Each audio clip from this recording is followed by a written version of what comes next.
આજે હું તમને એક એવી સિક્રેટ ટિપ્સ જણાવીશ કે જેમાંથી એક જ ચટણીમાંથી તમે બીજી 3 જાતની ચટણીઓને બનાવી શકો. તો તેના માટે સૌથી પહેલાં 80% જેટલી કોથમીર, 30% જેટલો ફુદીનો લેવાનો છે, એક નાની સાઇઝની ડુંગળી, 7 થી 8 કળી લસણ, એક નાનો ટુકડો આદુનો અને લીલા મરચાં 4 થી 5 લેવાના છે. સ્વાદ પ્રમાણે મીઠું એડ કરી દઈશું અને થોડા બરફના ટુકડા એડ કરી દઈશું જેથી તેનો ગ્રીન કલર જળવાઈ રહે. સાથે જ સ્વાદ પ્રમાણે ખાંડ એડ કરી દઈશું અને એક લીંબુનો રસ નીચવી દેવાનો છે.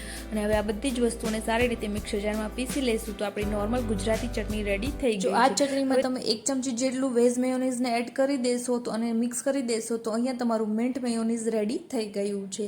સાથે જ જે ગુજરાતી ચટણી છે તેમાં 1 ચમચી જેટલું આપણે દહીં એડ કરી દેશું અને સાથે જ ચાટ મસાલો થોડો એડ કરીને તેને મિક્સ કરી લેશું તો હોટલમાં જે ગ્રીન ચટણી મળે છે તે અહીંયા રેડી થઈ ગઈ છે.